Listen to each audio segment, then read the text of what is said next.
What is going on?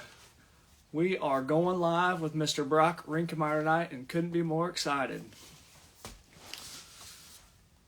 Give it just a minute and we'll get Brock on here. How's it going, everybody? Appreciate you being here tonight. Grant, how you doing? Get things going here in just a second. Archer, how's it going? Jay, what's happening? Elizabeth, how's it going? Appreciate everybody joining in tonight. We're going to be talking some fishing with Brock Reinkemeyer, kind of his journey, and just answer any of you guys' questions. Just kind of hang out. Hunter, what's going on? Let's see if we can send Brock an invite here. Derek, how's it going? Jim, what's going on, brother? What's going on, Dark Horse? John, how are you? Thanks for joining, everybody. Elizabeth, I see you. Appreciate you being here. Thank you. Hit them hearts for that shout out. All right, let's see here. Let's get this on the line here. All right. Oh, Brock needs the latest. Hang on one second. We got to get Brock to update his. All right, sorry about that, guys. We're going to get Brock on here in just a minute. He's got to get a little update on his Instagram, so we'll just hang out. I'll answer some of your questions until that gets started. Just talking fishing. What's going on, Blake Felix? How are you? Thanks for joining in. All right on. I did see a question up there, the best winter bait. That could be relative to where you're fishing here in our Ozark region, or really probably anywhere in the winter. It's going to be hard to argue the A-rig as a winter bait. If you didn't want to fish the A-rig, if you want to try something else, a jerkbait's going to be really hard to beat, or a jig. Those are probably the top three that you can go out and catch fish with all winter long. Brecklin, what's going on? How are you? Thanks for joining in here tonight.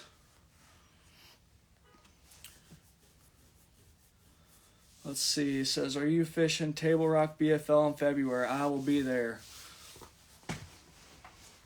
I think I'm planning on fishing all the Ozark BFLs. Do you use Guggen Squad? No, we do not.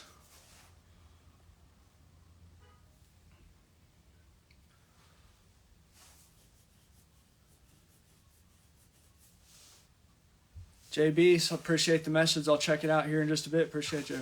Weaver, how are you? What's going on?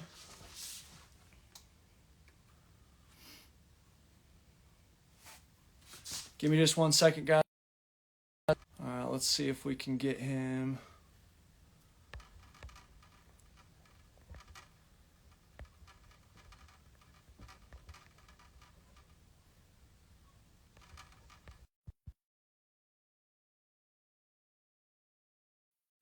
Nothing better to do. Well, I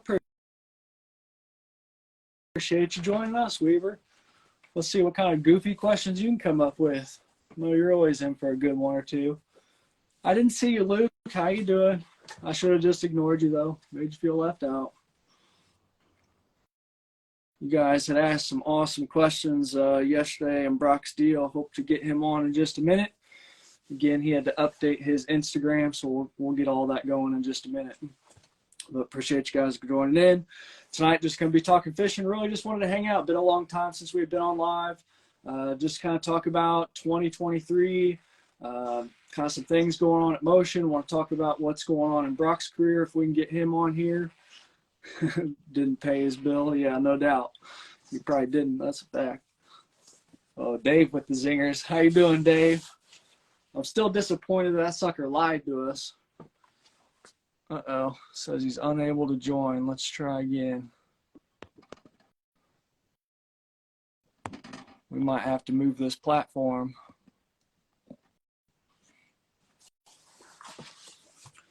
Yeah, Dave, I'm disappointed. That sucker straight up lied to us about how to catch those fish. Just had to go out there and ride the struggle bus. It was a whole bunch of fun. Definitely catch some motion jigs, absolutely.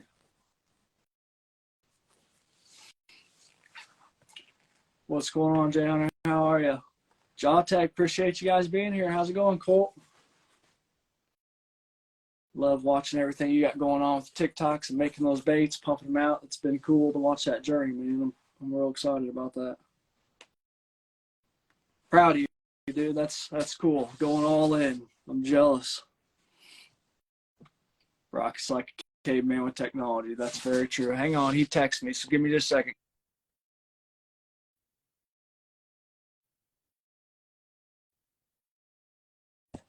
All right, he's trying to get in. He had to go find some new Wi-Fi. We'll get it eventually. Justin, how's it going, man? Oh, goals for 2023. Jackson, is that on personal for me or for Motion as a company? Would love to know which one you're interested in there. Where are we based out of? Motion's based out of just outside of Kansas City, Ozark region, Ozark Lakes. Those are kind of all our home lakes that we travel through.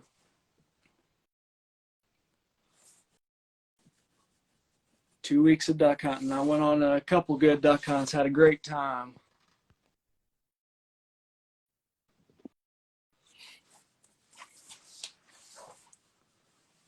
But Brock is down in the Ozark region, and let's just say down there the Wi-Fi is not fun, so we'll give him just a minute. Let's see, Bobby, are you open to custom colors, custom orders? You're still swamped with the listed colors. Right now, we got a ton going on. That's one thing that we have been growing very rapidly. Appreciate everybody's support. You guys are definitely keeping us busy over here. We've been growing into the retail space a bunch, so we're adding a bunch of new retailers so you guys can physically go to some stores and pick up those products. So we're really excited about that too. We may start dabbling into the custom a little bit again. If you have something custom, please don't hesitate to reach out. I love talking baits and seeing your ideas. If it's something that I can easily do, I'll try and whip it out. I can tie them up pretty quick. So if you have something custom, send it to me. But please don't get your feelings hurt if I just say I can't do it or don't have the material or the time, because there will be times where I am super busy and shouldn't have it. Yeah, Blake, you should have came to your house. He could have thrown a stone at your house. When are the swim jigs coming out? We are very close. So I'm just stockpiling swim jigs. We're getting them going. We're getting inventory tied up. We're getting the packaging taken care of and just kind of dotting the I's, crossing the T's with all the pricing, everything like that. That way we can be ready for you guys. We got a ton of inventory, and that way we can get them in everybody's hands at the same time. Let's see.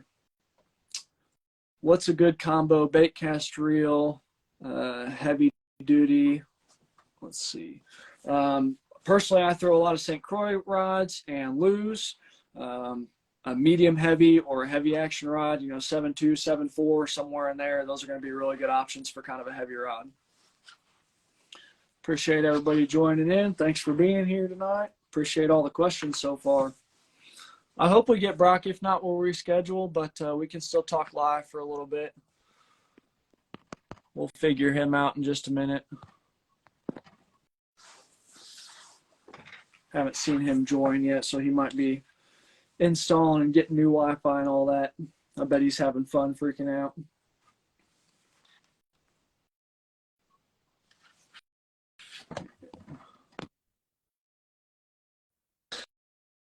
Yeah, like I said, he's on a crap Wi-Fi and it's downloading, so we'll just give him a little bit of time. I'm happy to answer some of your questions. What's good winter for bass? Good lures, winter for bass, A-rig, jig, jerkbait. If you start with those three and go to your lake and try and figure them out, I'm sure you can catch some bass. Those three baits can really get it done just about everywhere. Yeah, I'm with you, Hunter. That's all right. He's at the neighbor's house. He had to, the first notification I got was he had to update the app. Brock and Technology, we're getting him there. He's going into his 2023 professional series, so we'll get him all up to date with the social media and get him rocking and rolling. Website looks good. Hey, appreciate the feedback on that. We'll be updating some more here very soon. We got a ton going on with that, but appreciate the feedback on the website.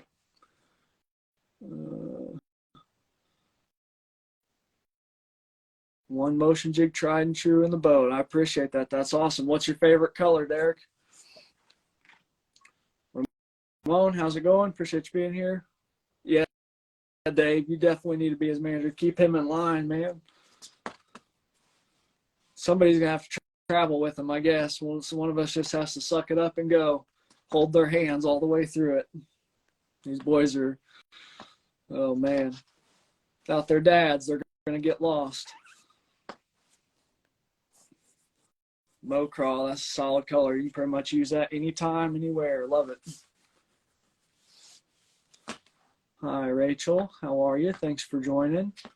How are my kids? I think my kids are upstairs on here.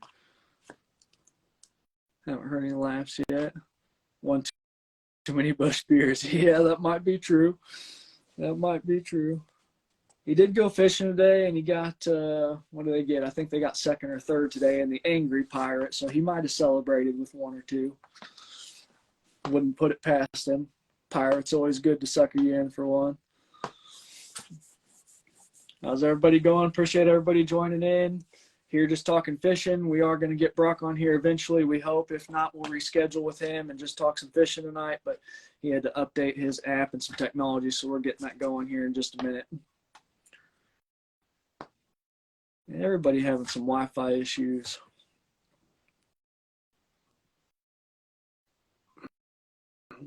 He got third, but he's getting carried by Caps. Yep, you're probably right about that. Caps smoking him on the gill candy. Yeah, the cold brewskis are what it's about after that derby for sure. The camaraderie. They got a lot of good sticks. I know Dion Hibden shows up to that quite a bit. Peyton Hibden, Lawson Hibden, his boys.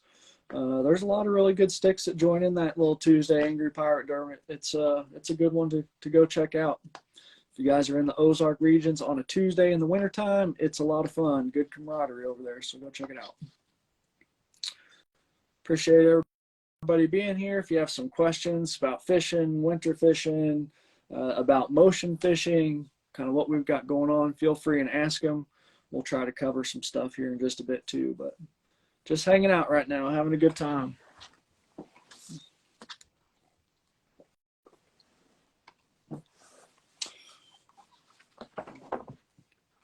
Need that hat, but in gray. Absolutely. They've our wholesaler has been out of gray hats for a long time. Gray is one of our most popular. We usually carry it, but I'll double check. It's been a week or so since I've looked back at that, so I'll go check back. Personal best, and what was it caught on? The personal best is right there, 8.5 pounds, and it was caught on that lure hanging out of its mouth, a 10-inch plum worm. Super pumped on that bass, and it was caught on July 1st, so in the middle of summer. She was a biggin. Some of the colors of the swim jig. Tons of questions coming in here, but need a black and white one. Yeah. I'll go over some of the colors of the swim jig. I've got quite a few of them handy here, but we'll talk about them.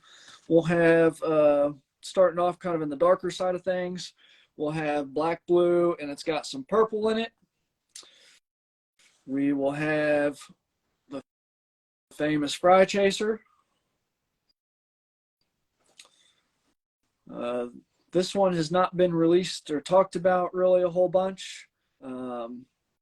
This one's kind of near and dear to my heart, and we'll be releasing it in the chatterbaits as well. This is a color that was kept a secret for a long time, and was given to me on some unfortunate circumstances, but we're going to launch this one. It is the ETOW Secret, and for anybody who does not know the name ETOW, Nathan ETOW, one of our team members, recently passed away due to cancer. This was his favorite color. Nathan was instrumental in being part of this company, helping us create the Seeker chatterbait, and just overall one of the best people that you could meet or know or have on your side. I think everybody on our team here would feel the same, but we are very excited about this one, ETOW Secret. It kind of got some crappie shad imitation. It's got some silver flash, some gray smoke. It's a killer color. Ever since I found out about it, I've been throwing it, and it has done a ton of damage. Some other ones that we got going on. This one was inspired by Blue Jay Outdoors. We're going with the pink with a little hint of white. One of those ones that is awesome. Just in a ton of different conditions, but especially around a bunch of grass up north, just a super killer color.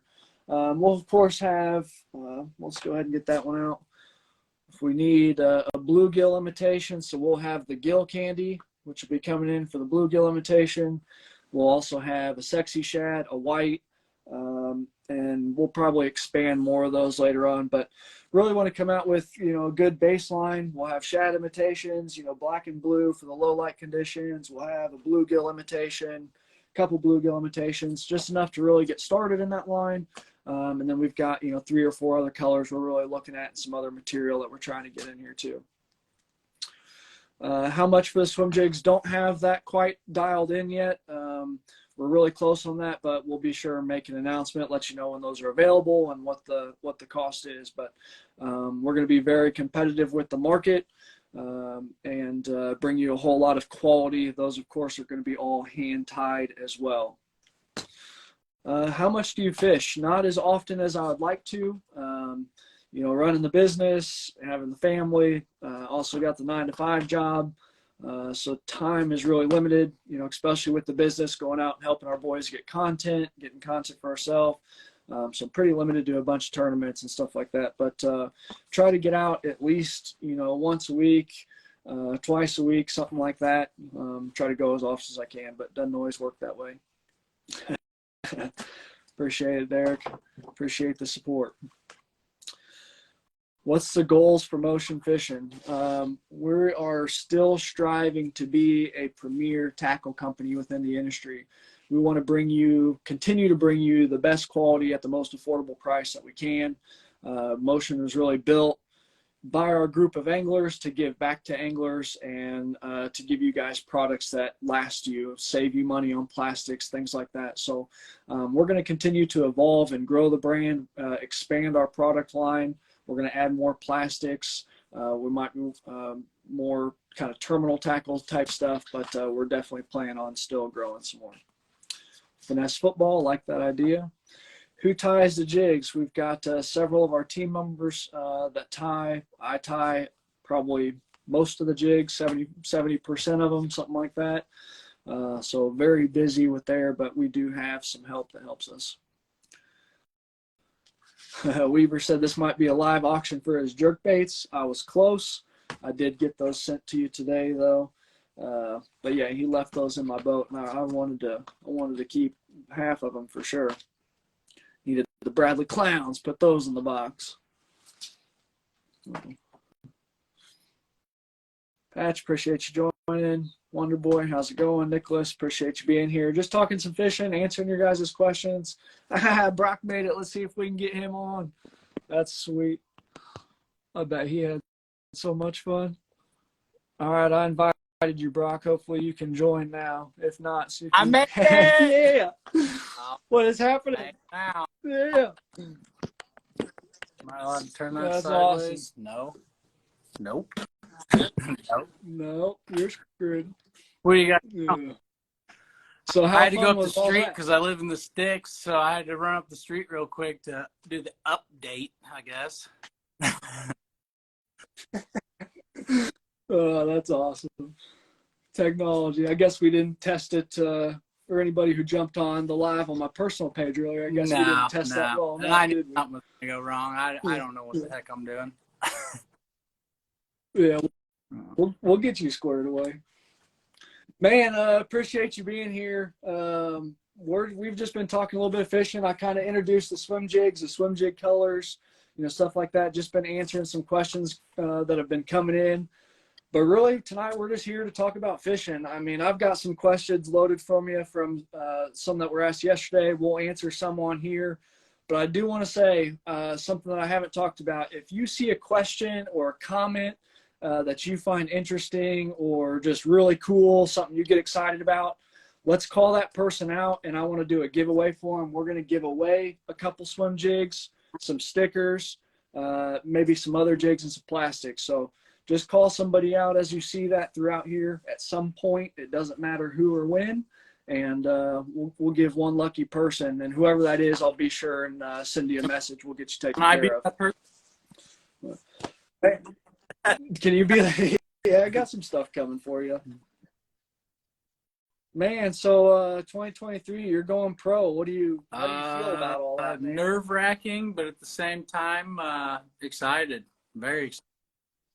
Yeah, I bet. What do you think you're most excited for? Is it just like feeling like you achieved that goal and just being there kind of competing at a super high level, or is it like excitement to travel, go to the different lakes? Like what do you think I you're would say dialed into the being excited fishing about? different lakes for sure. Like, you got your Yeah. hometown around the Ozarks, but it's always nice to go out and fish, like the Tennessee rivers and Florida, and the whole East Coast Yeah. is a whole nother world. And it'll be cool to explore all that and get to know the ins and outs of all that.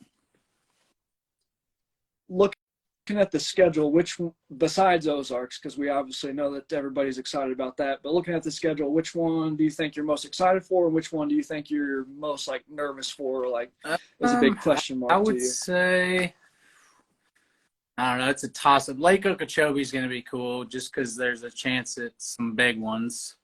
Yeah. I mean, it's the first one, Giants, but yeah. I'm most looking forward to that one down in Florida.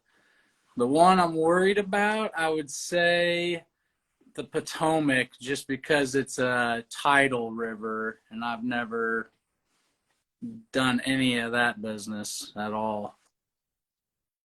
I heard if you want to catch the snakehead and catfish like it's nothing, That's just go to probably what I'll Chatterbait down do. the bank all day. Yeah. So a couple of questions I saw on here. I'll kind of piggyback on that. Now that the invitationals, they've kind of declared what it is your goal now to try and make the BPT, or would you rather just try and get established as a pro and maybe think about opens to go to the elites? I mean, Yeah, me and my what do you dad think were your talking goal is? about it, and the goal is, I mean, I've fished with MLF for pretty much since I've started fishing, so it'd be cool to make the BPT.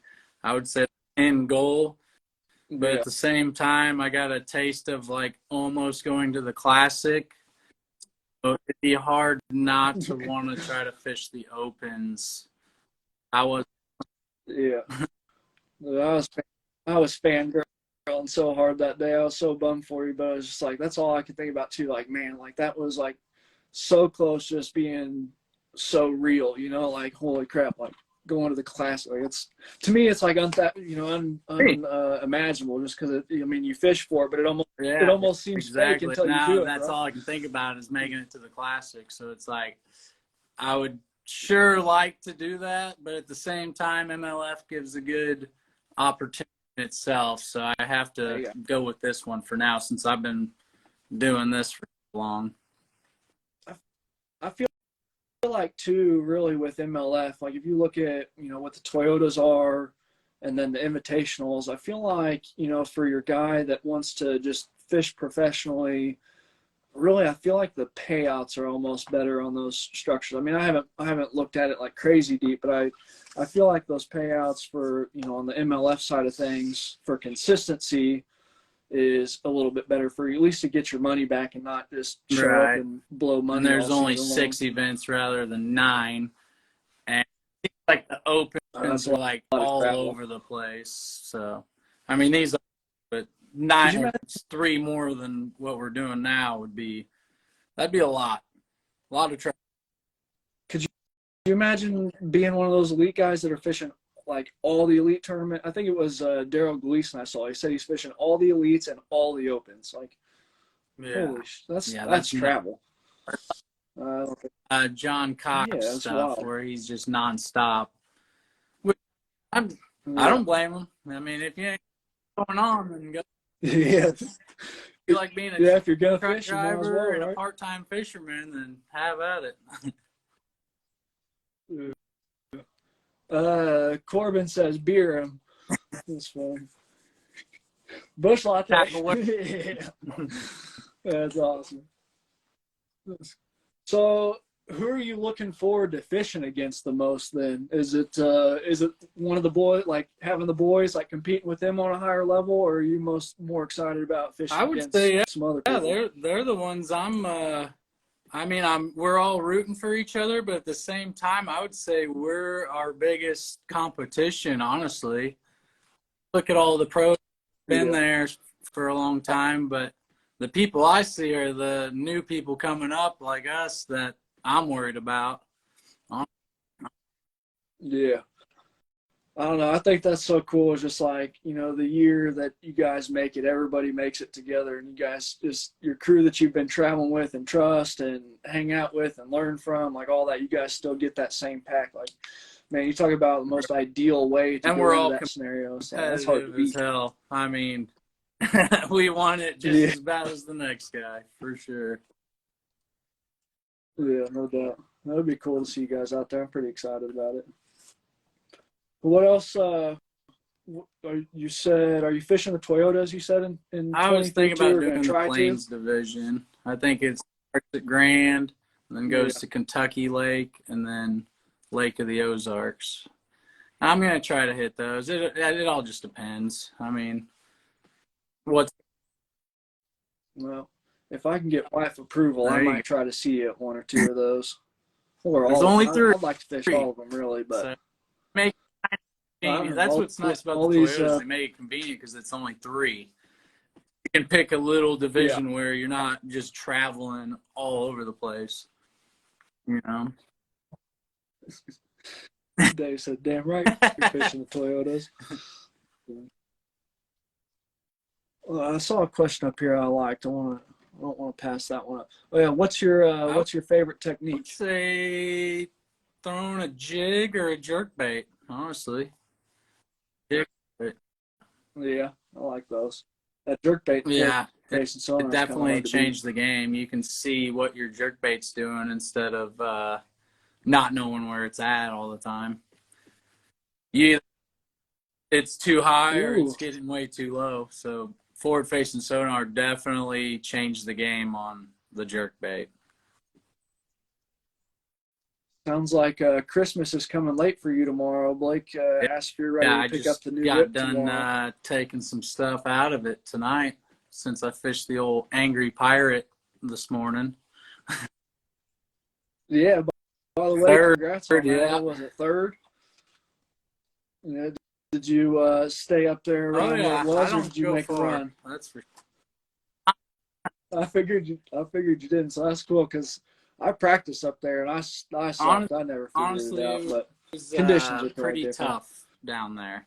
Like I had to run Yeah. 1,000 spots to find 5 fish. A lot of little ones. They've been calling you a liar on Yeah. all the advice you gave us the other day. I tell you guys the truth. You guys don't slow Oh down, or yeah. you guys, I don't even know. You guys take too long to go hit stuff. I don't know. I don't know what the heck. Yeah, I don't yeah, think for your you guys don't slow down whenever you guys see fish, or like even if you don't see them, you might, if you see any activity at all, stop your trolling motor, put it on spot lock if you have to, and just fish. Fan cast every foot. If you see a little bit of activity in the winter, that's a lot of activity. And you guys, really. a lot of people are fishing way too fast, like especially with like a jerk bait. A rig, you can run around, you can throw it over stuff and run around a bunch. But with a jerk bait, it's a whole nother ball game. It takes forever to get down there. And I don't think people have the patience to get it actually down to the cover and the structure to be able to actually, Yeah. I mean, do good on a good spot. There's a lot of guys that just fish over the top of fish and they're like, all right, they're not here, we're booking. And somebody can come right behind you and get their bait where it needs to be down close to the bottom and catch fish. Yeah, I can relate to that. There's a couple times where we saw that activity right where it was supposed to be, right on, the brakes, things like that. And but I couldn't duplicate it very well. I sucked that day, I'll admit it. But had a little idea of what was going on. Just some days you get frustrated not finding enough of it or figuring it out in time. And start spinning the wheels, and like then once you spin the wheels in the wintertime, that's the worst thing. That's what I you're did. done. Number one, I lost a giant, and after that, it was like I was getting on top of everything, and I was just going real quick with the A rig, and I was like, dude, I need to just slow down and fish. Like, I know there's stuff here. I know there's bass here. occasionally, maybe not right now, but if I slow down, I'll probably catch more than if I just run through it real quick and then be done with it. It just Yeah, I was very close to calling Dave and asking him if I could have that A rig to disqualify myself because I was tired of watching fish come up and look at that jerk bait and like, nah, like I'm out a on lot for the younger kids out here watching is like, all right, if they're looking at it like that and they're coming up to look at it and you're watching your forward facing sonar, then you're not getting it down there to them. Like, they don't want to have to come. They've been so pressured with the forward facing sonar. It seems like you have to get it down there before they even know you're there in order for them to react quicker. Then, like, everybody has followers, but you can sneak up on them and then get behind them and do it. You have, I would say, a 40% better chance at catching those fish than. So that's a good thought. Like, let's say you pull up and you see the juice, you see what you should be casting at. Are you, for the most part, would you cast your bait out there and then just basically, I know you use forward face sonar to watch it sometimes, but I've been with you enough to know that you don't always watch that thing. So would you say with this, the pressure that they're getting now, would you rather almost just, see where the juice is at so you can line up your cast and then turn that forward facing sonar away for a while to keep that beam from pounding on? Especially if like, let's say it's almost like you use forward facing sonar to see what your jerk bait's doing. If I make a very long cast and I slowly work it back, how deep am I actually getting? And then do that and see how deep you're getting. Let's say, okay, I got 10 foot out of that one. And then just do like a 3/4 cast and then work that down and then look at it with forward face sonar and say, okay, that went to 7. So, okay, this cast goes to 7. This one goes to 10. If I'm fishing 14 foot of water and let's say there's a rock sticking up to 12, you're going to want to cast way past it and bring it down to it. And I'm over here geeking out right now because you got it, man, just to sit back and watch how much success you've had over the years and to see your growth, just to hear you like talk about the detail, right? It's just it's cool because it's just like that's exactly what people, myself, miss, right? Is sometimes like you're in the right spot, you're making the right cast, but you're not paying attention to some of those little details that are making just that little difference from getting that fish to bite or not. And just see how much you've evolved and go through that, man. It's just like, I love hearing you on talk Ozarks, about that for example, like a lot of people know a lot of stuff and the same stuff that I fish, right? And over the last 3 years, like I was thinking, oh man, it's just me fishing this or me and Brad fishing this. And in all reality, there's multiple people that know those spots. I mean, they're not, you can call them community holes, but some are less community than others. The way you fish it and approach it is, I figured out that's what separates a good day and a bad day is going about it the right way and picking it apart. Yeah, that's one thing you taught me really well was when we were fishing points in the springtime, looking for fish, dragging the jig along them, like using that forward facing sonar, like where's the point, where does it end? So I know how to cover that point and make certain casts, and not only from, not just going around the point and casting at the bank the whole time, but, positioning your boat the right way and making casts across the point and then across from the opposite direction. Because sometimes you don't know how they want to feed from which direction. So being thorough in that spot that is good Brad made a comment to me that I'm a different angler than I was a couple of years ago, and I think I can give that praise to you. Like that's the stuff that you taught me to slow down. Like just pay more attention to what you have going on. You don't have to. The big motor's fun in the boat, but honestly, that doesn't catch you any fish. So just slowing down and paying attention to what you're doing has made the difference for me. Anyways. Yeah, you start realizing how many fish you're fishing over, and you're like, oh, I could just slow down a little bit. And I'm not saying it's always the right thing to do, but your summer and your winter, once you find them, don't run from them. Brad's always says, yeah, run from them. I don't care. Run from them. Run. You caught one. Run from them. You think you can do better than that spot? Run from them. And it's so true. Like everybody catches one, and they're like, "All right, that's all. That's all that's there. We got to go to another spot now." And that's 9 times out of 10. That's not true. Like there's more down there, but if you just sit on it and methodically think about how you're going to approach it all, then you can pick up more than just one there.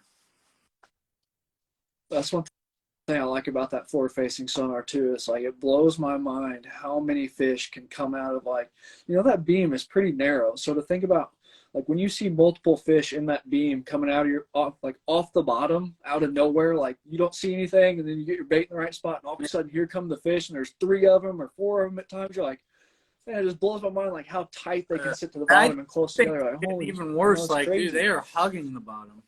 Like, and Dave went out the other day, and it was like crazy to see how like they just came out of nowhere and just made it, and we never seen any of them. And even today, I didn't see very many of them. Like actually just sitting there saying, "Hey, catch me." I mean, you had to fish for them.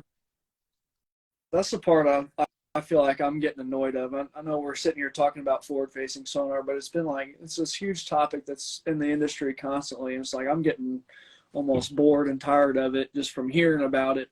But it's just like that's the stuff that's cool to me, is like you can see that stuff and know, but don't have to use it at the same time. You times know, where it's gonna excel, and there's times where you honestly don't even need it at all, and people are gonna beat you not using it. So it hurts you and it can help you, and you got to realize when it's hurting you and when it's helping you. When it's hurting you, you're not catching anything. Facts. That's when it's hurting you. You're like, okay, they're on the bank or hiding underneath a dock or whatever. They're hiding shallow. So what do you have to tell yourself mentally if you feel like you're in the right spot and nothing's happening? When do you call it enough? When you're like, nah, I gotta go, even though you know, like, oh, this is a good spot. I never know if it's a good spot or not. I get 10 minutes and I'm like, nothing's happening, move on. Like in practice, like you pull up to something, you fish for 10 minutes, you don't see nothing, then I would say move on. And if you do see stuff like structure there or something, don't count it out, mark it for future. You know, like just because you catch it in the winter time doesn't mean that couldn't be a good fall or like late spring or early spring spot. You know, you can't count out anything. So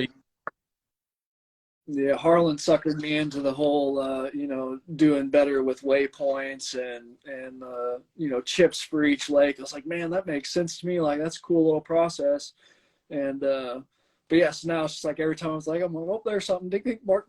Yeah, like, but I like to save them like to where I know what they are, because I'll go back there, let's say like, you know, 5 months later and be like, what did I even mark? So I'll detail mark it, say rock next to so-and-so, line up with that tree or something, you know.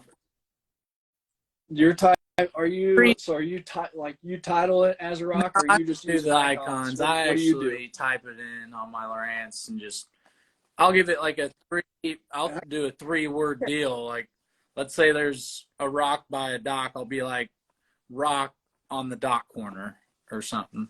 Because you get some dot or marks in a creek and you don't know what's what, or even what time. Sometimes I'll click it and say summer, you know, or spring. Gotta be good sometime. Come back here. It's not good now. No doubt. Yeah, that's a fact. I need to take that from you. I need to type more. I think that's something I feel like I've noticed that in some of my spots. I get used to, you know, feeling like, oh, I'll remember that. Like, I think I know what that is. But then you come back and it's like, you have no idea what depth it's in, or, I mean, you have a guess based off your contour lines, but it's like, you don't know exactly it's what's not a part down of there. like your milk run or anything. You know, you found it one day and you didn't think anything of it. Well, later on the road, that could be the best spot to take at that given time. You always got to keep them honest. No doubt. Like, people think we just got a milk run, like let's say on Truman and Lake of the Ozarks, and that's just not the case. I mean, there are good spots that we go to and check, history stuff, but whenever we do good, Yeah. it's not off of history. It's following the fish, honestly. I feel like that's something I've been trying to pay better attention to. Like I have my history stuff, like you said, like in practice, like I'll go check and see what's in the area and that kind of stuff. But it's like, then from there, I'm like, okay, well, if they're not in the spot, like how far are they from the spot? They were here at some time. They usually get here. So where'd they go from here? And just slowing down and fish around. Like Right. that's half the fun is where'd they go. That's the frustrating part too, though. I got a question for you here by Benny Gibbs. What are you throwing in the spawn? I would say, well, where's he fishing first? But I would say a creature bait, like a beaver of some sort on a lightweight, if you're doing like more bed fishing. And then I would do a spinner bait and chatter bait around where you think they're starting to spawn. Yeah, you like I'm a that believer spinner in it. Sold me. I actually just bought a whole bunch more spinner baits. I had fun actually this last fall. What was it? The regional. They were on that spinner bait bike pretty good on the wood behind docks And and that stuff would like be that. probably the same thing in the spring and the spawn. Like, you could throw that spinner bait and catch the ones that are active or just getting up there to spawn or something. But once they locked onto the beds and stuff, I would throw like a fire frog, a Cinco, a weightless Cinco, a fighting frog, a beaver style bait, like a little crawl. Yeah. And a lightweight. Yeah. I would do a lightweight and work it really slow. Yeah. One thing I've been playing with too is sometimes a little bit heavier of a weight just so that bait stays right in that bed. And I saw Drew Cook doing it. I couldn't, like, it was funny watching, pretty sure that's who it was, on an elite event. He was flipping beds and he's sitting there and he's just like beating the bottom of his rod super fast, just like making a bunch of noise with it. I'm like, what the heck? I got to thinking about it and he's just sitting there shaking the line. So, of course, I walked down to the lake to see what that was all about. And it's crazy, just like even just shaking, just hitting the bottom of your rod, not moving it at all, just hitting the bottom of the rod, that vibration, just how much it just made that weight kind of shake the bed and irritate fish. I was like, that's pretty cool. You don't have to move it a ton. You just need it making noise down there to keep their attention on it. And so I thought that was pretty interesting. That's something I never would have thought of doing. Just it reminds me of your. I was about to say it's like snapping your line to get it unhung. The only reason it comes unhung is because the wavelength of your line kicks it off. So if you just shake your line, your bait's going to do something because there's vibration there to make your little paddle tails or something do something rather than nothing. Yeah. I saw two cool questions on here. We'll start with this one, but it says, kind of going back to what we were talking about, like fishing a spot, how to know when to leave, when to stay. But it said, if you had a follower on your bait in a certain spot that didn't bite, would you come back to that spot later in the day to try and catch that, or you need to move on from that fish? I didn't get the one I was wanting, but I got a 2-pounder out of it. But, I threw saw this big rock, down there, did you? and I seen one, and I'm like, and of course, the boat's still moving towards it, and I throw at it, and I see him, and then I'm like, oh no, I just blew my cover, like I'm on top of it. 2 of them came out of it, and one looked big. I was like, all right, so I'm like, well, I blew it, so let's get out of here. And then about an hour later, I got to go check it again. And I crept up on it and threw over there. I'm like, come on, with a jerk bait to try to be sneaky because I threw the A-rig and it just drew them all out and then they scattered. But jerk bait over there and I caught one back. I would say it was an hour later. That's pretty sweet. No. That's not too bad. Longer than the other question I saw was talking about traveling this next year. So, no, it said, what's your, oh, I gotta go back here and look at this. I'm gonna stumble over myself. I thought it was pretty cool. Where'd it go here? There it is. What's the toughest tournament you've had, and anything you wish you would have tried differently? I would say Grand Lake last year in Oklahoma. I completely blew it. I tried to see water and try to flip a jig and throw a square bill, and I probably should have got my butt to the lower end and tried to look for spawners, like what he said. Spawners. I would have went and looked for bedded fish. Oh, you're talking about the Toyota. I thought you were talking about the regional when you ended up in the pawpaw chair. I didn't really care about that. That one hurt my feelings. The Toyota hurt my feelings bad. I bet. Yeah, because that was the difference maker, right? Essentially, or would have been. Sure. Yeah, I definitely. I learned a valuable lesson on that one. And you said you stayed mid-lake for that, trying to force the bite? I was in ish upper mid, and I forced it in the mud. Gotcha. And for some reason, they were spawning in the clean water before they did the dirty water, which was weird, but they definitely were. And that's that regional was my first time down there. That lake surprised me. It's like, I mean, I felt like I could relate to a bunch from growing up, you know, in Lotawana, just being dirt and shallow all over the place. And then kind of Ozarks, there's docks, you know, the mix. But to me, it definitely wasn't like Lake of the Ozarks, but I don't know. I just, for some reason, I felt comfortable there. It was definitely different, though. Yeah. Yeah. It surprised me how shallow, like, a lot of the ditches actually stay, like, way off the bank. Like, you know, you're 200 yards off the bank, and it's still 3 foot deep. That lake, a lot of rock, too. That lake, I don't know. It was cool. Like, lake's got my number big time. You said, co-anglers usually get you there? I would say the 5 out of the 8 times I've fished a tournament there, my co-angler has destroyed me. I'm around. There you go, guys. If it's a Toyota BFL, for real, just hope to get right. I'm around him. I just can't catch him. Yeah, you'll figure it out one day. That's fine. Let's see here. I'm gonna pack a couple questions from yesterday too. Dave will probably appreciate this one if he's still on too. But this was from our boy Elliot. It says, "How many Uncrustables does it take 2 to a not day? suck?" 2. Yep. 2 a day. Are you a strawberry or grape? Man, they're both pretty good. I would say grape. I'll have to say I'm guilty. You guys sold me in trying them, so I bought a box. Really? But I still haven't opened them.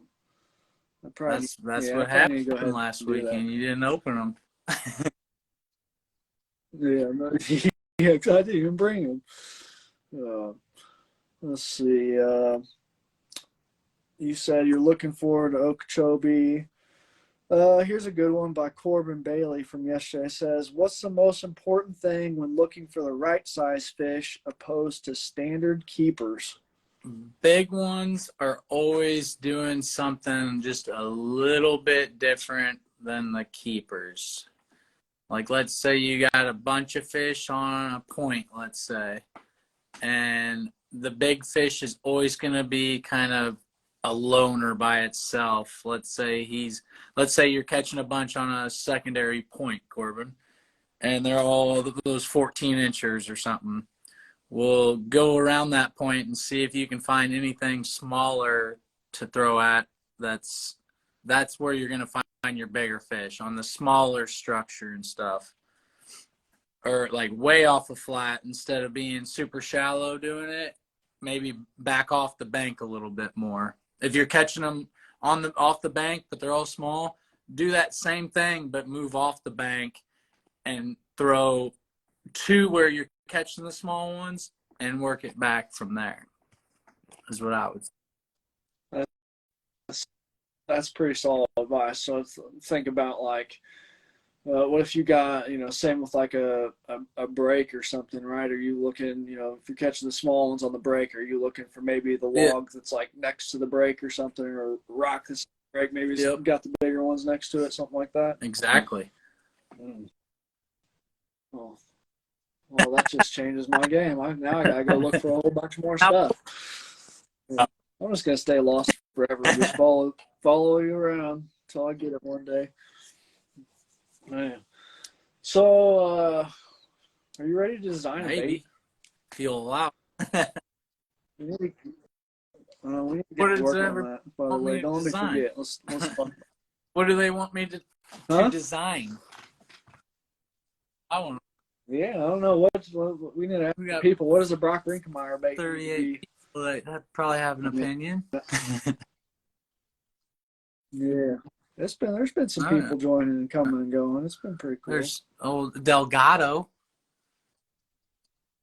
Is he on that? Hey, Steezy D, my man. Cheers, buddy. Bush lattes. Nah, No bush lattes? nah. Where you got the Keystone line? Even cheaper. Oh, Yeah, that you sounds do. like I need to come visit then. That's good stuff. He's getting another. Sign him up. No, I got to freaking tear my boat apart still, so I got to have a couple. Yeah, I think so. You ready for the next one? Run Triton from Pro's Choice. I'm excited. Should be good. Yeah. Good question. You ever dabble in the big glide baits? I just got one. Hold on. Did you?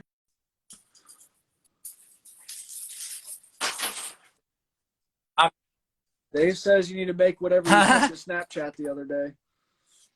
Dave said you need to make whatever you sent to Snapchat the other day. Yeah. No, not going to happen, Dave. That's a secret.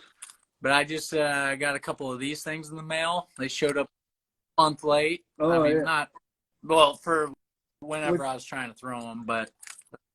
Which one is that? The, yeah. I'm excited to throw this one barely pre-spawn and during the fall. I think in November and stuff here in the Ozarks. This thing is, I'm gonna try. I grew up with a buddy fishing. His name is Tony Blondo, but anyways, he's all about the big swim baits. I mean, you talk about geeked out about it. He's got them all, right? Like some of the like crazy Roman mays, like, you know, $1,000 baits, like had a bunch of them. But anyways, we fished a big bass bash once, and he was throwing, I think it was a bull shad, and threw it up in a dock in our honey hole around my old house. You know, that one cove that's always real promising and good. But anyways, threw it in one of the juice stocks there and did one of the biggest swirls I think I've ever seen on Ozarks.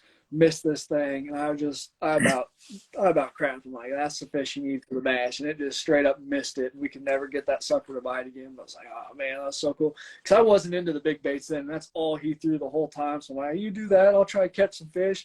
And then just to see that fish miss it, I'm like, oh my gosh, That's the problem I need with to do it, though. more of You that. get your feelings hurt so much to where it's like, it's not the best tournament bait. It'd be like, No. you know, catch your 5 and then go chase that bite. Not, I'm going to do this all day and I'm going to either catch 5 or I'm catching nothing. I'm going to get my. Yeah.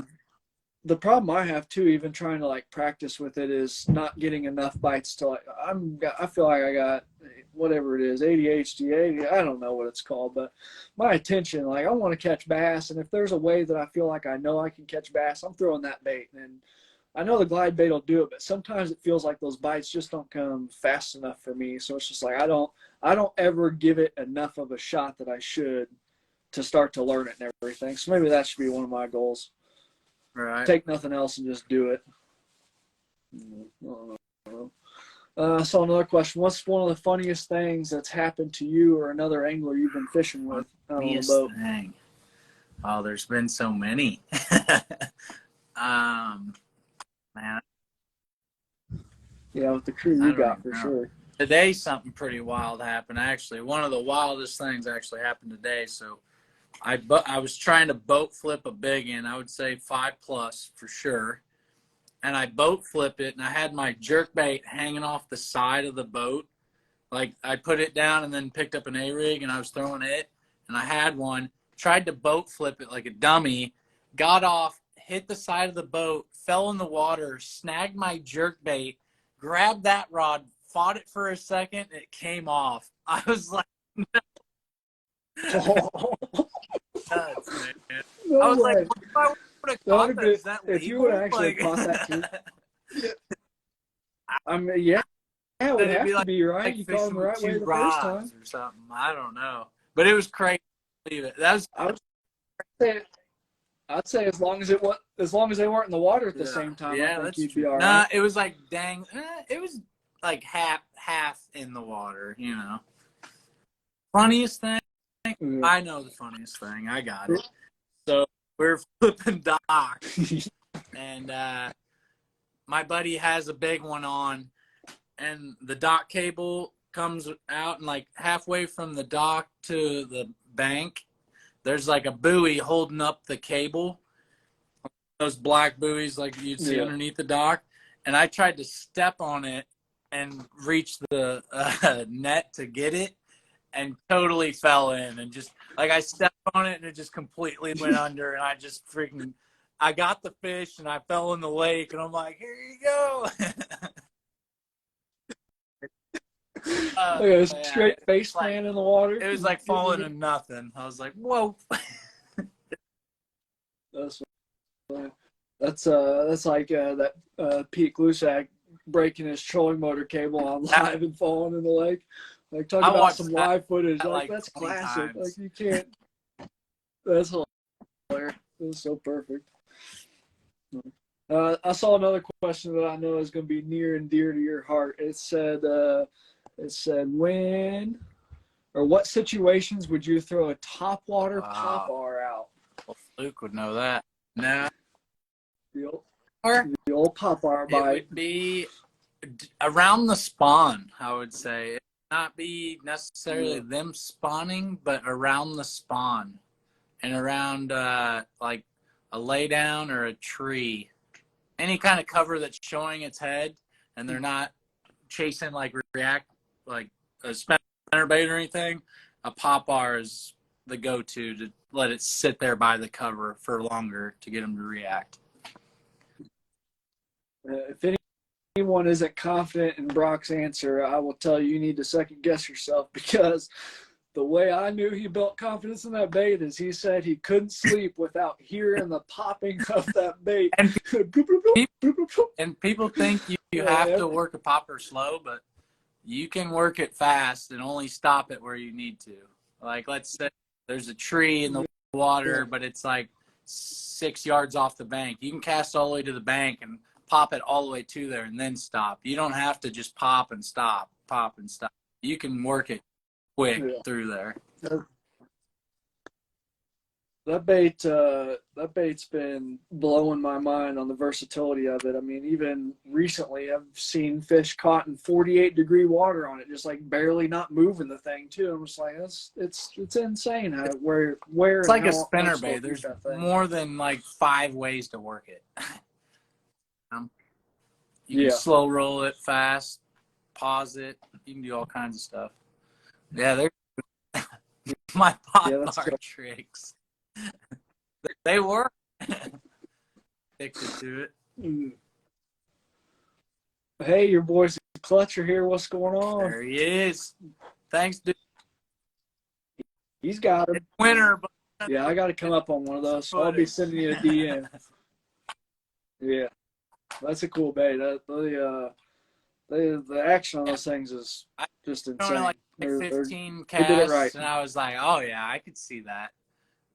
He said you can weight them and or do them like this, and they probably sink like 2 foot and just go, or you can weight them. They might work now, but you'd have a lot. But I should try. That sounds like a good thing to try in a pirate tournament. If I'm gonna do it, it's gonna be around like something gnarly, and I'm gonna lose it. Yeah, especially in the winter, like being down deep. I'd much rather things stay shallow. Maybe on like a suspended fish that's not around anything, possibly, but I'm not risking it. I'm waiting for spring and fall for that, for sure. How often are you chasing Not very, those Cody Huff very fish? often. Not often.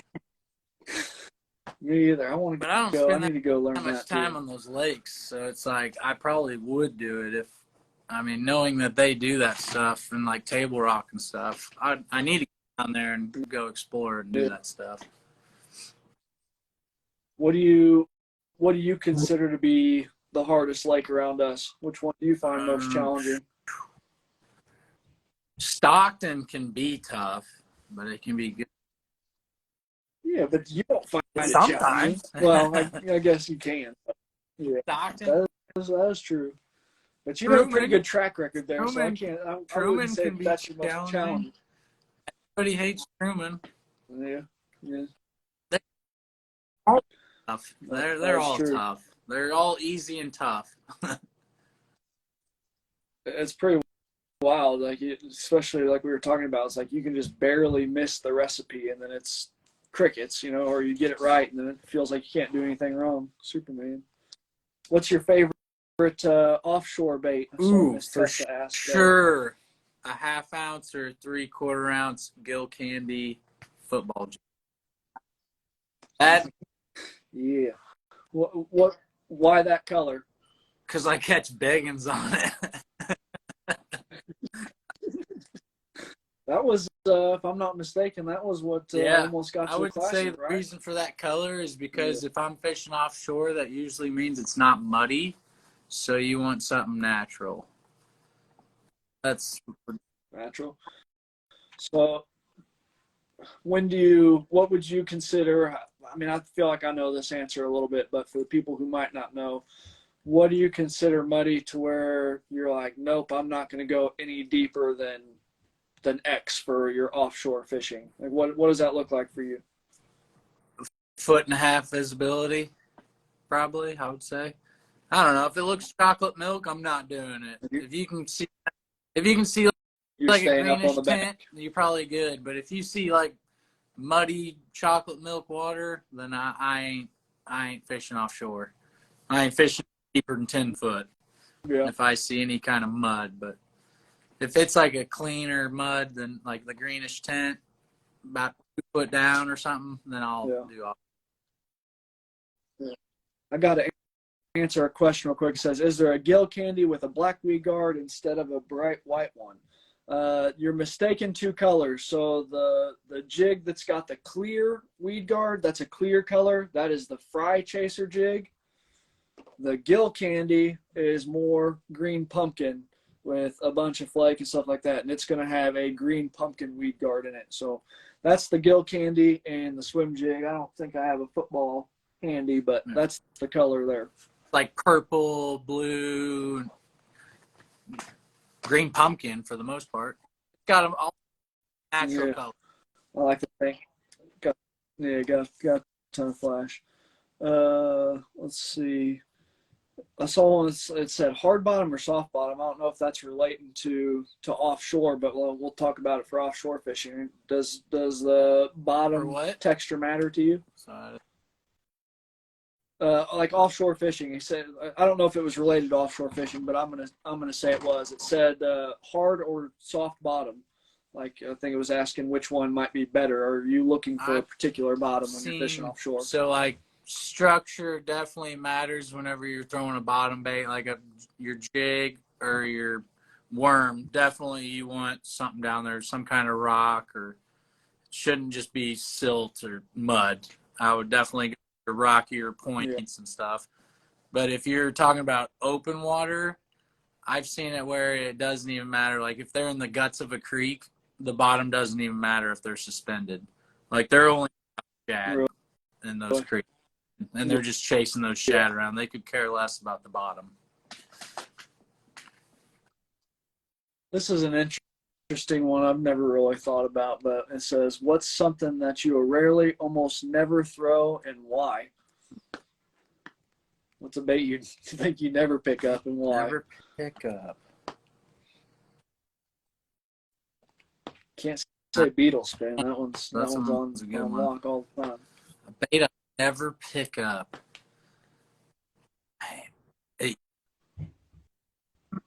or a technique. Do you have a technique that you never use? I would say, I mean, until this year, I would say a wacky rig Senko. That's something Not a big you don't fan, like doing? but I've been starting to do it for sure. Have you?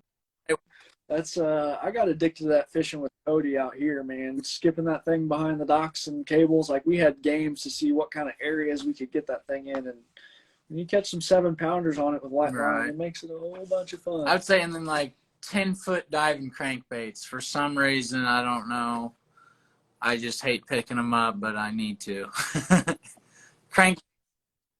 Do you ever throw That, crankbaits out deep too offshore? for Is sure. that something I you think that's the definitely? new deal now. Like, if you can get bit with a jig or a worm and they ain't the right size, then throw that giant crankbait at them. And that. I feel like that's something I'm guilty of not doing enough is throwing the moving baits just because I like dragging the jig so much. So I try and force that probably a lot of times instead of throwing something fast moving in their face, I guess.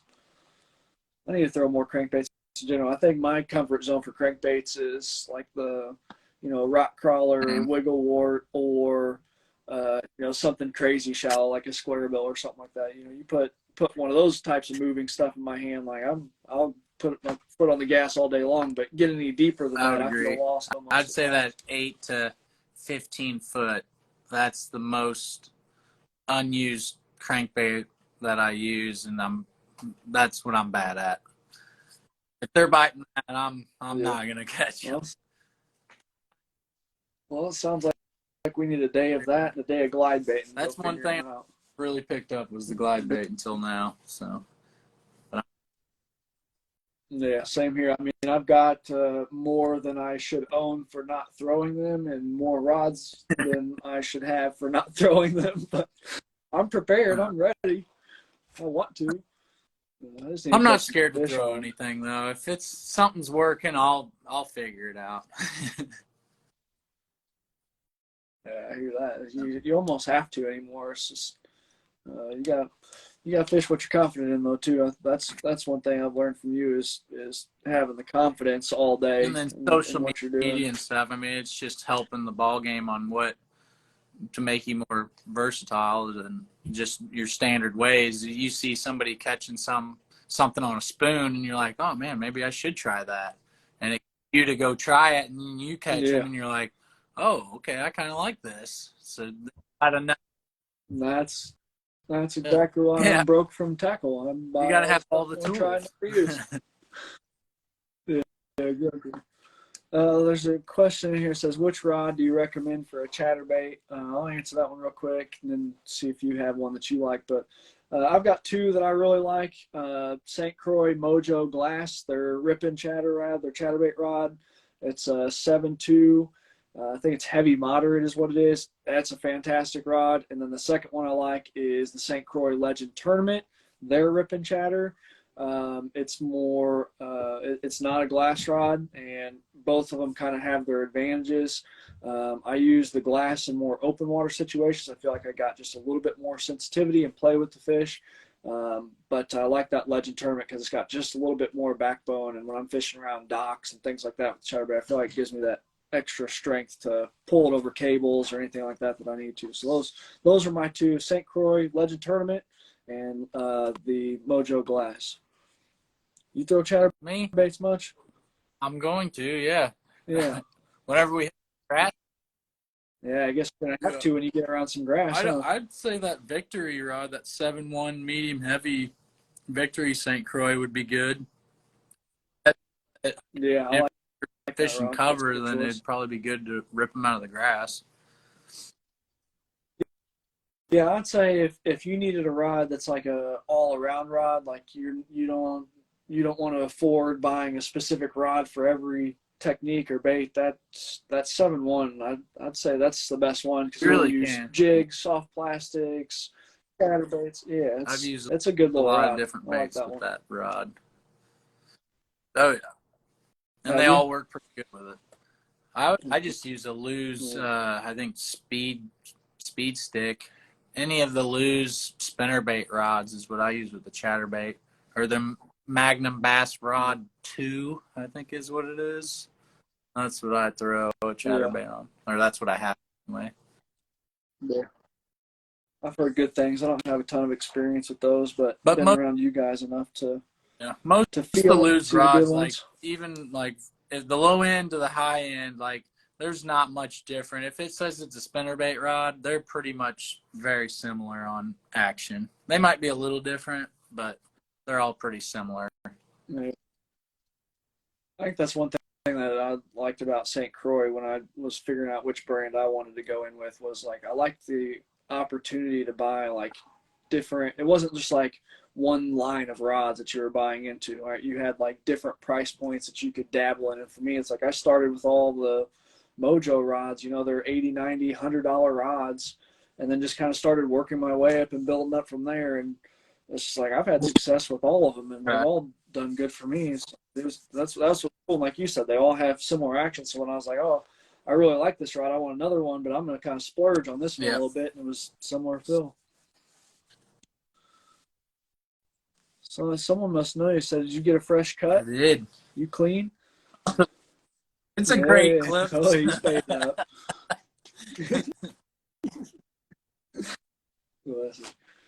No, you've been playing any golf? I have not.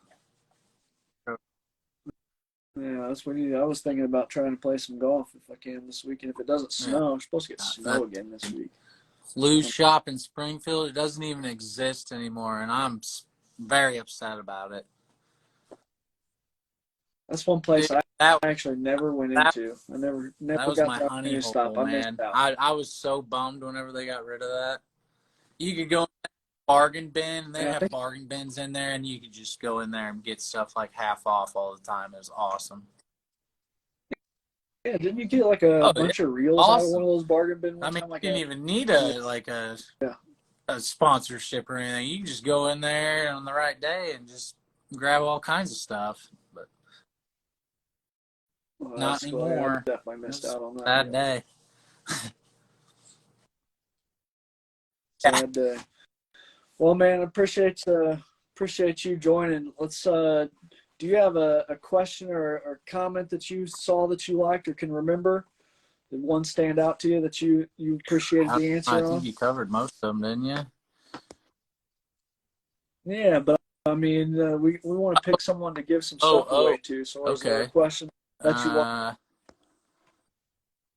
Can you scroll through all of them? Is that what you're doing?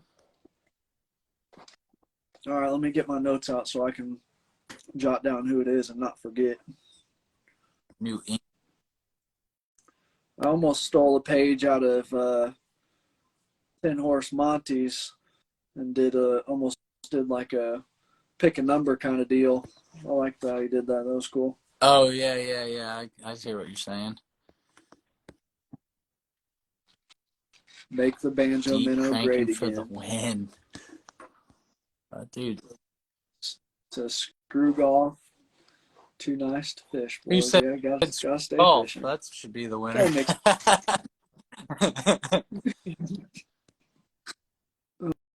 While you're looking through those, I'm going to fire away some questions. Someone said Sasquatch on here. That's hilarious.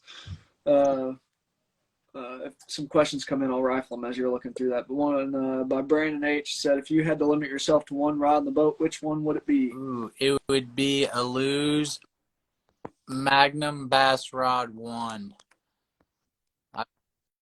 So many of them. I thought you might say that. Broke so many of them. But I've used them a lot to break them. But that's my all around jig, flipping docks, even worm, jig, casting, flipping. You can do anything with it. It's a little stiffer. You guys might think it's too stiff, but I think it's. You throw a swim bait on that thing at all? You could. You could throw a swim bait on it, a little bit heavier one, like a ½ ounce would. You can. Yeah. There was one up in here that I was trying to hunt down one. Man, I'm super pumped to watch you guys this next year on the Big deal. What are you saying? How do you stay in it? Do what? That's a good question. Drake B51.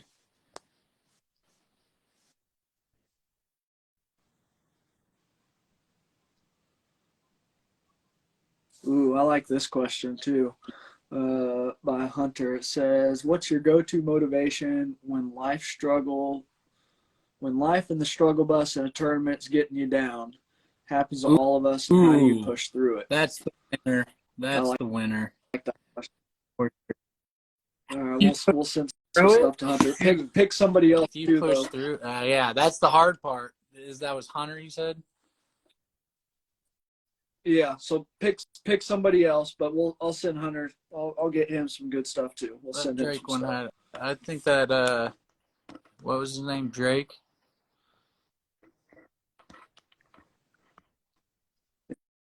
If you find it, let me know. I can go Drake back and look to it. B.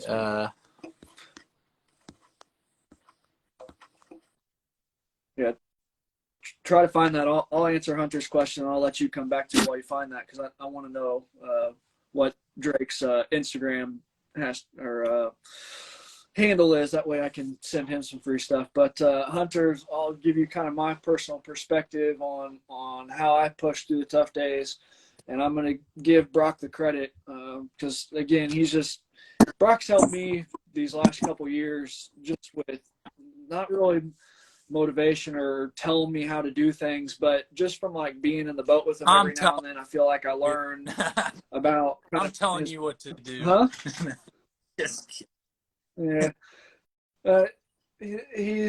He's taught me just to like almost not worry about things so much. Like if something isn't working, to just almost like move on, right? Like pick the trolling motor up and get and go to the next spot and learn something new, and don't be afraid to try different stuff. Like all of us can get so locked into the fish could be doing this or should be doing this, and chasing that around the lake. And one thing that Brock's taught me is to just look around and fish and see what's around, and don't move around so much. You might maybe move across the creek instead of out of the creek to the next one, those types of deals.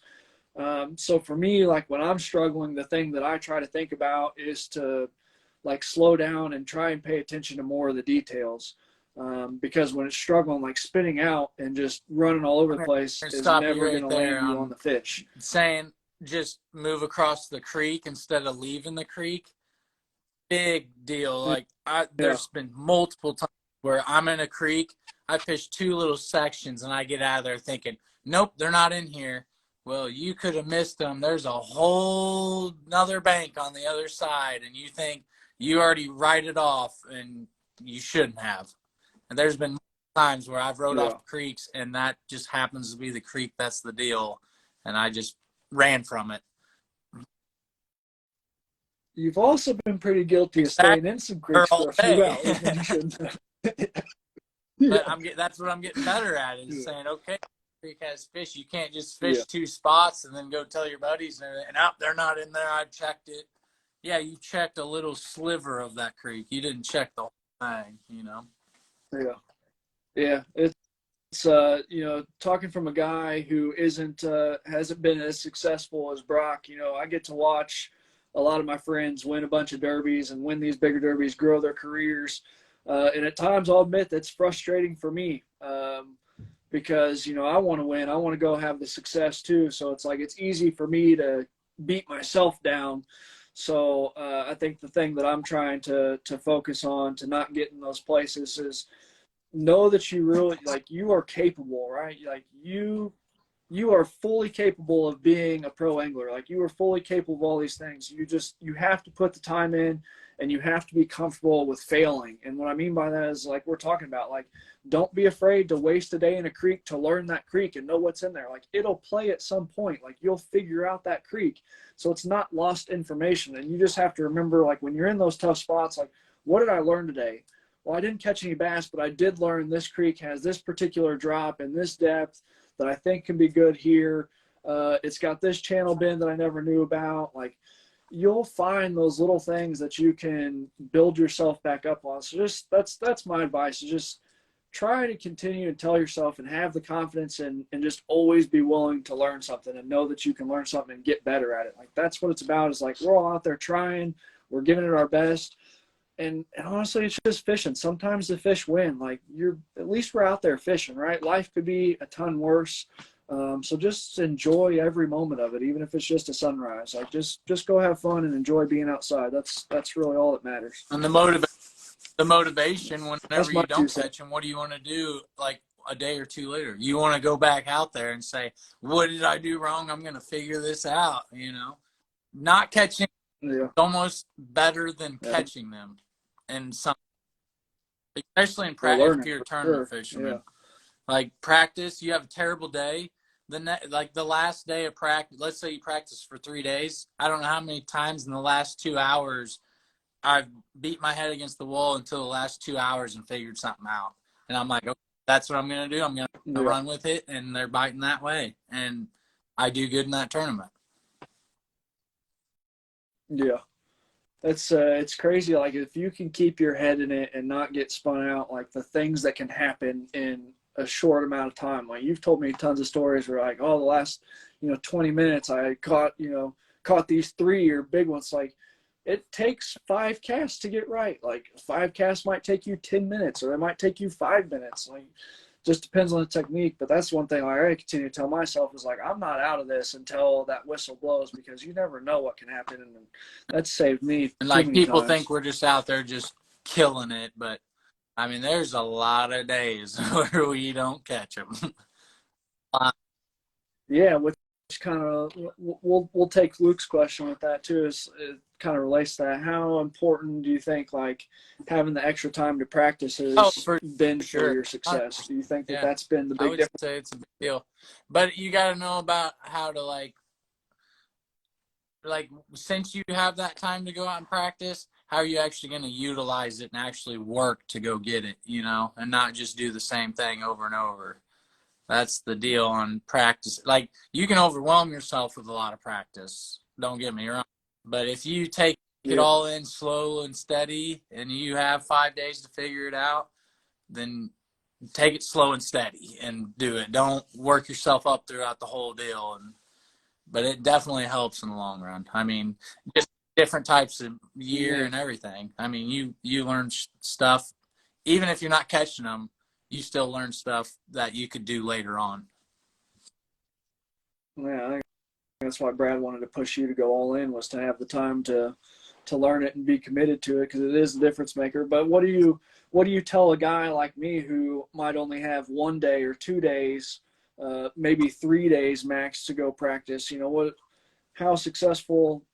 How does a guy like that become more successful consistently, right? If you only got 1 day to figure out these giant lakes, I mean, what do you do in that time frame? Because like I feel like that's the easiest time to get spun out or locked into like, oh, I think the fish should be doing this because it's this time of the year and the water temperature is 50 degrees. But I would say stay in a 20. Let's say it's a 60-mile lake. Only limit yourself to like 15 miles, maybe.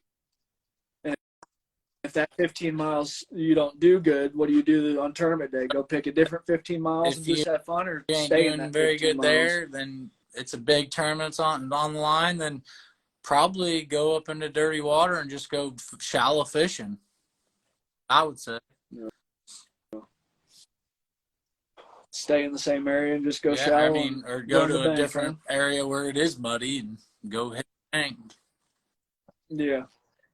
The person said have good friends. Well, that helps. True. You can they don't always tell you though. They don't, and they could tell you. I can speak to that. Still, that can't figure it out. Honestly, here's the one thing I've learned too. Like I'm actually thankful that you've never really told me like do exactly this.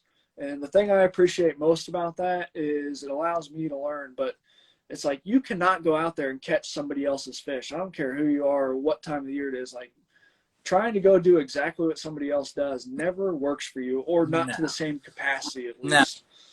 Never. You might do all never right, had success but you with ain't that. Gonna kill it doing that. Chase.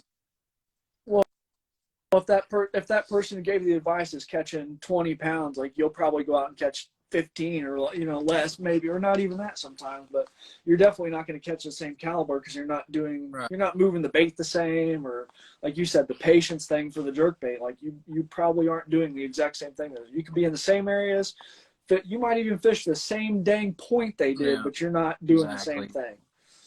Did you ever find our boy's handle? It was Drake B51, I think is what it was. Okay. I'll look that That's up. what it was.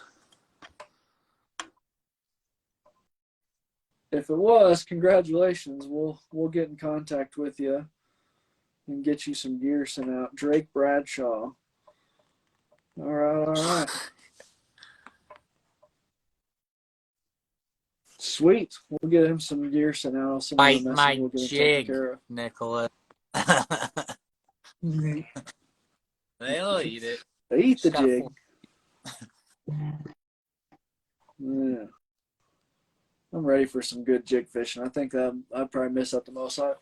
Having that fall tournament where this fall was a little goofy, but I got lucky and stumbled into them, so it made me addicted to want to go flip more docks and pull them out from there. That's probably my favorite. That's what I grew up even doing. on Truman. That's hard. Whenever they bite the jig, I'm like, yeah.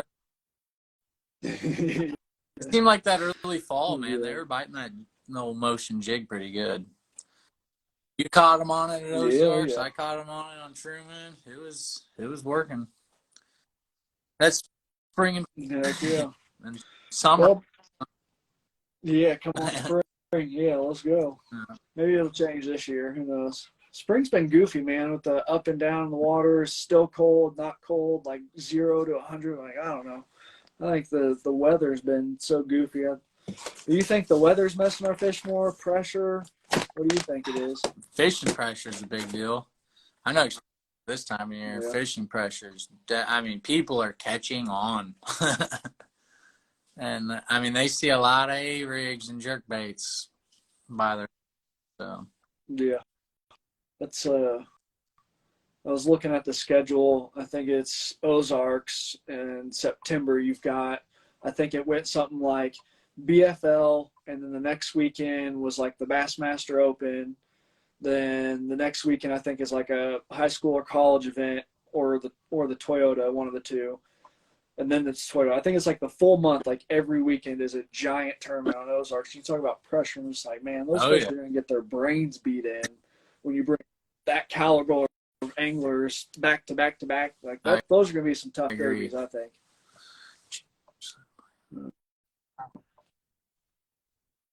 You see questions with trailers for sure, dude.